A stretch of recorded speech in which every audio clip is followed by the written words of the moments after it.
Break के बाद एक बार फिर से आपका स्वागत है और अब वक्त चला हमारे खास कार्यक्रम हल्का हलचल का, जहां पर रोजाना हम आपको आपके हल्के में लाइव लेकर जाते हैं और दिन भर क्या कुछ खास गतिविधियां रहने वाली हैं उसके बारे में भी जानकारी साझा करते हैं। आज हरियाणा के मानसून सत्र की शुरुआत हो रही है और इसी पर चर्चा करने के लिए हमारे साथ हमारे संवाददाता ओपी शर्मा चंडीगढ़ से सीधा हमारे साथ जुड़ गए हैं। जी ओपी, आज 11 बजे से सदन की कार्यवाही शुरू होने वाली है। देखिए, सारे दलों ने तैयारियां पूरी कर ली हैं। क्या कुछ ज्यादा आपके पास इस पूरे सदन को लेकर ज्यादा जानकारी है, साझा करिए। हो जाएगी और करीबन 3 दिन तक मानसून सत्र चलेगा और विपक्ष की तरफ से इसमें काफी हंगामा करने की उम्मीद की जाए, क्योंकि इस बार विपक्ष के पास मुख्य तौर पर 3 मुद्दे हैं जो कहीं ना कहीं पूरे प्रदेश की जनता को टच करती है। अगर बात करें तो कम्युनिटी बाढ़ और जो मेवात में जो हिंसा हुई उसको लेकर कहीं ना कहीं विपक्ष सरकार को जो है घेरने की कोशिश करेगा, क्योंकि बाढ़ की वजह से करीबन 13 जिलों में 1.25 लाख एकड़ के आसपास की जमीन जो है वो प्रभावित हुई है, जिससे किसानों को नुकसान होता है और अभी तक जो है किसानों को मुआवजा नहीं दिया गया। दूसरा, अगर हम बात करें कॉमन इंटरेस्ट स्कीम, तो उसको लेकर करीबन 50,000 बच्चों ने एग्जाम दिया था, लेकिन 41 क्वेश्चन जो रिपीट हो गए, जिसके बाद मामला हाईकोर्ट में चला गया है और एक आवश्यकता दिखाई जा रही है कि संदर्भ से हाईकोर्ट इस रिटर्न एग्जाम को खारिज कर देता है और ऐसा होता है तो बच्चे जो है दोबारा तैयारी करके फिर से एग्जाम देंगे। तीसरा जो है उनका विवाद का है, जिसकी एक जुडिशियल हाईकोर्ट से जांच की मांग जो है कांग्रेस कर रही है। तो कई ये 3 मुद्दे हैं जो कहीं ना कहीं प्रदेश के अंदर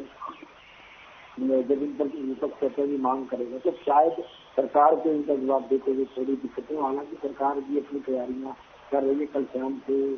जो है कांग्रेस विधायक दल और भारतीय जनता पार्टी विधायक दल की जो है बैठक हुई थी, इसमें दोनों तरीके से दोनों पार्टियों ने अपनी अपनी जो है रणनीतियां तैयार की। बहरहाल आज सत्र का पहला दिन है तो शायद हंगामा सत्र में ना हो, क्योंकि आज जो है वो सबसे पहले तो जो शहीद हुए हैं या कोई डिग्निटी की मौत हुई है उन सभी को जो है एक श्रद्धांजलि जो है वो दी जाएगी। उसके बाद क्वेश्चन आवर होगा और उसके बाद जो है सरकार अपने कुछ विधेयक कार्य कर सकती है। जो बिल सरकार पारित करवाना चाहती है उनको पटल पर रखा जा सकता है। इसके अलावा जो कुछ विनियोग डिसइन्वेस्टमेंट बिल होते हैं वो आमतौर पर रखे जा सकते हैं, लेकिन 0 आवर के अंदर विपक्ष के विधायकों को जो है सरकार के ऊपर घेरने का जो है मौका मिलेगा। और देखने वाली बात ये होगी कि आज जो क्वेश्चंस सदस्यों के द्वारा लगाए गए वो किस तरीके से लगाए गए और उनमें क्या क्या मुद्दे उठाए गए और संबंधित विभाग का मंत्री जो है उनमें क्या जवाब दे। जी चर्चा कर रहे थे कि दोनों ही दल तैयार हैं और सभी दलों की तैयारियां तेज हैं। ऐसे में जैसे हमने कल सत्र को लेकर चर्चा भी की थी और बीजेपी की तरफ से ये आग्रह किया गया था कि अगर आप मुद्दे तैयार कर रहे हैं तो वॉकआउट ना करें, सभी का जवाब लें। ऐसे में सदन के देखिए हंगामेदार होने के पूरे पहले दिन आसार भी जताए जा रहे हैं, क्योंकि विपक्ष ने कई ऐसे मुद्दे हैं जो तैयार किए हैं। विपक्ष सवाल पूछेगा, सरकार भी तैयार है उन मुद्दों के जवाब देने के लिए। देखिए दीपिका, करीबन अगर हम बात करें तो 24 के आसपास जो स्थगन प्रस्ताव जो है कांग्रेस पार्टी की तरफ से दिए गए, लेकिन नियमों के हिसाब से जो 2 ही स्थगन प्रस्ताव में एक दिन में अधिकतम चर्चा हो सकती है। तो ऐसे में 3 दिन का सेशन है। पहले दिन स्थगन प्रस्ताव पर परंपरा देखी गई है कि कोई चर्चा जो है वो नहीं होती है, लेकिन अब ऐसे में अगर सोमवार और मंगलवार का दिन बचता है तो ऐसे में जो 4 दिन की जो 2 दिन की कार्रवाई बची उसमें 4 ही स्थगन प्रस्तावों के ऊपर चर्चा हो सकती है। और जो 26 के आसपास जो स्थगन प्रस्ताव लगाए उनमें से कितने प्रस्ताव को विधानसभा अध्यक्ष मंजूर करते हैं और कितनों को खारिज करते हैं, ये देखने वाली बात होगी। एक प्राइवेट मेंबर बिल भी जो है वो एक सदस्य की तरफ से लगाया गया, हालांकि अभी तक वो जो है वो हरियाणा सरकार की एडवोकेट जनरल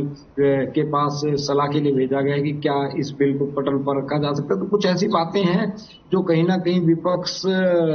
उठाना चाहेगा और सरकार चाहेगी कि वो ना उठाई जाए। तो जब दोनों बातों के बीच में क्लैश होता है तो संसद में हंगामा होता है, या फिर सरकार बहुमत के दम पर जब भी कोई मनमानी करती है और विपक्ष के सुझावों को नहीं स्वीकार करती है तो वॉकआउट होता है। तो ये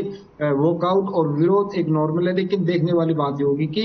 किन मुद्दों के ऊपर से सरकार जो चर्चा नहीं करवाएगी और विपक्ष किन मुद्दों पे चर्चा करवाना चाहेगा। जी बिल्कुल ओपी, इसके अलावा देखिए कांग्रेस की तरफ से ये भी मांग रखी गई है कि 3 दिन का समय बहुत कम है, हमारे पास मुद्दे बहुत ज्यादा हैं, ऐसे में इन 3 दिनों में उन मुद्दों को नहीं उठाया जाता है, सभी मुद्दों को नहीं उठाया जा सकेगा, ऐसे में मांग की जा रही है कि समय अवधि को बढ़ाया जा सके।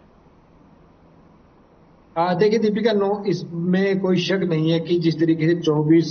स्थगन प्रस्ताव या कॉलिंग अटेंशन जो विपक्ष की तरफ लगाए गए उनके ऊपर 3 दिन में चर्चा नहीं हो सकती है। 3 नहीं बल्कि मैं 2 दिन कहूंगा, क्योंकि आज पहले दिन जो है सदन के अंदर कॉलिंग अटेंशन के ऊपर चर्चा होने की परंपरा नहीं है, तो ऐसे में 2 ही दिन का सेशन बचा और 2 दिन में 4 कॉलिंग अटेंशन लगेंगे और विपक्ष के पास बहुत सारे मुद्दे, उनके सदस्य हैं, कुल मिला के 90 सदस्य हैं सभी। तो ऐसे में अब देखने वाली बात ये होगी कि सरकार किस तरीके से जो है सदन की कार्रवाई चलाती है। कल भूपेंद्र सिंह हुड्डा खुद कह चुके हैं कि बिजनेस एडवाइजरी कमेटी की बैठक में उन्होंने सत्र को बढ़ाने की मांग की थी, लेकिन सरकार जो बहुमत था जिसके अंदर बिजनेस एडवाइजरी कमेटी की बैठक के जितने भी सदस्य थे वो कहीं ना कहीं 3 दिन के सत्र चलाने के लिए ही सहमत थे। हालांकि हुड्डा का कहना था कि वो सत्र के दौरान भी इस मुद्दे को उठाएंगे और वो चाहते हैं कि करीबन 1 सप्ताह या 10 दिन का तो कम से कम विधानसभा सत्र जो है चलाया जाए, ताकि ज्यादातर मुद्दे उठ सके, ज्यादातर सदस्यों को उनको बोलने का मौका मिले। अब देखने वाली बात ये, जब विपक्ष की तरफ से सदन में मांग की जाएगी तो जो मुख्यमंत्री हैं या विधानसभा अध्यक्ष हैं या डिप्टी सीएम हैं, संसदीय कार्य मंत्री कंवरपाल गुर्जर है, ये सब किस तरीके से उसका मैनेज करते हैं और क्या सीटिंग बढ़ सकती है। उम्मीद यही की जा रही है कि शायद बुधवार को जो है वो 2 सीटिंग डबल सीटिंग कर दी जाए, तो ऐसे में जो विधानसभा का मानसून सत्र 3 दिन का बताया जा रहा है वो शायद 4 दिन का हो जाए। जी बिल्कुल ओपी जी, देखिए इस बार का जो सत्र है वो इस लिहाज से भी काफी ज्यादा अहम माना जा रहा है क्योंकि 2024 में चुनाव हैं और ऐसे में विपक्ष भी ऐसा कोई मुद्दा नहीं छोड़ेगा उठाने के लिए जिसमें कोई कसर नहीं छोड़ना चाह रहा है। और सत्ता पक्ष की तरफ से देखिए तैयारियां जिस तरह से आप भी जिक्र कर रहे हैं कि बैठकें हुई हैं, पूरी तैयारी की गई है। देखिए दीपिका, इस बात में कोई दो राय नहीं कि अब हरियाणा के पूरे देश के अंदर लोकसभा चुनाव के करीबन 6 से 7 महीने बचे हैं और विधानसभा में लगभग 1 साल का वक्त बचा है। तो ऐसे में कांग्रेस ज्यादा से ज्यादा उन मुद्दों को उठाना चाहेगी जिनमें वो सरकार को जनता के सामने बेनकाब कर सके। तो ऐसे में जो ये पिछले दिनों हरियाणा में जो भी कुछ हुआ है, बेरोजगारी का मुद्दा हर बार जो सदन में विपक्ष की तरफ से उठाया जाता है। विपक्ष जो CMII की रिपोर्ट है जिसके अंदर करीबन 30 से 35% के बीच में एक बेरोजगारी दर हरियाणा की दिखाई जाती है, उसको लेकर जो है विपक्ष हमेशा ही सदन में जो है वो एक मुद्दा उठाता है और सरकार को निशाना साधता है। लेकिन जब सरकार की तरफ से जवाब दिया था तो सरकार अपने परिवार पहचान पत्र योजना के हिसाब से हरियाणा के अंदर 6 से 7% बेरोजगारी दर मानती है। वो CMI के आंकड़ों को खारिज कर देती है, उसके ऊपर राजनीतिक भेद दुर्भावना की आरोप भी लगाती है। कहते हैं कि कुछ लोग हैं जो कांग्रेस से CMI के हैं वो जुड़े हुए। तो इस तरह के मुद्दे हैं जो हर बार विपक्ष में उठते, महंगाई की बात हो, क्योंकि अब अगर हम देखें तो कर्नाटक और राजस्थान में कांग्रेस की सरकार है, यहाँ पर महिलाओं को जो एक सिलेंडर वो 500 रुपए का दिया जाता है, जबकि हरियाणा में वही सिलेंडर 1200-1300 रुपए का जो भी एक मार्केट रेट है उसके आधार पर मिल जाता है। तो ये सभी मुद्दे हैं जो विपक्ष जो है कहीं ना कहीं उठाकर सरकार को जो है घेरना की कोशिश करेगा। पिछली बार की अगर हम बजट सत्र की बात करें तो बजट सत्र के दौरान करीबन 3 से 4 ऐसे वाकया हुए थे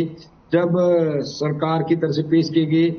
जो जवाब थे वो उनमें भारी गड़बड़ियां थी और उसके चलते कई अधिकारियों को जो है वो सस्पेंड भी किया गया था। तो विपक्ष किसी भी मुद्दे को, ऐसा कोई भी मुद्दा, ऐसा कोई भी हालात उपस्थित है जिसमें वो विपक्ष को जो घेर सकती है तो वो ज्यादा से ज्यादा उसको घेरने की कोशिश करेगी। और जैसे आपने कहा था कि चुनाव है, लोकसभा विधानसभा के चुनाव अधिकतम 1 साल से 6 महीने का वक्त बचा है, तो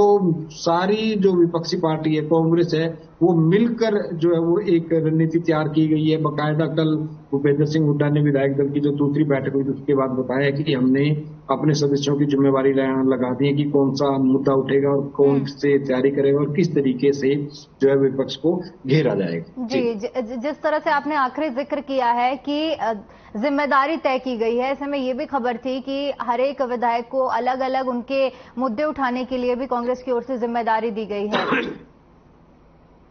देखिए दीपिका, बिल्कुल कांग्रेस ने अपने अपने जो जितने भी विधायक साथी हैं उन सभी को जो है वो एक जिम्मेवारी सौंप दी है। कांग्रेस पार्टी के कुछ विधायक हैं जो अपने आप में इंटेलेक्चुअल माने, बौद्धिक स्तर के ऊपर माने जाते हैं। उनमें अगर हम बात करें बीबी बत्रा, गीता भुक्कल और कादियान या फिर जगवीर मलिक, ये कुछ ऐसे विधायक हैं। मुलाना से विधायक हैं जो ये कुछ ऐसे विधायक हैं जो हमेशा अप टू डेट रहते हैं और विधानसभा को लेकर इनकी तैयारियां तो हमेशा से ही रहती हैं। तो कल फिर एक रणनीति बनाई गई है किस तरीके से सरकार को घेरा जाए। सभी विधायकों को जो है उनके पास जो भी डेटा है उसको तैयार रखने को कहा गया, ताकि विपक्ष के हर चाल का जो है करारा जवाब दिया जा सके। अब देखने वाली बात यह होगी कि सत्र जब शुरू होता है तो किस तरीके से उसके अंदर सत्ता और विपक्ष एक दूसरे को टैकल कर पाते हैं। सबसे पहले जो है वो जो दिवंगत आत्माएं हैं, शहीद हैं, उनको जो श्रद्धांजलि दी जाएगी और इसके बाद बिजनेस एडवाइजरी कमेटी की जो रिपोर्ट है वो पढ़ी जाएगी और इसके बाद 0 आवर और क्वेश्चन आवर होगा और फिर सरकार कुछ कानून जो माफ कीजिएगा जो विधेयक है संशोधन के लिए, अमेंडमेंट के लिए जो लाने वाली है उनको सरकार शायद पटल पर रख दे और बाद में अगले जो 2 दिन सेशन के बचेंगे, सोमवार और मंगलवार का,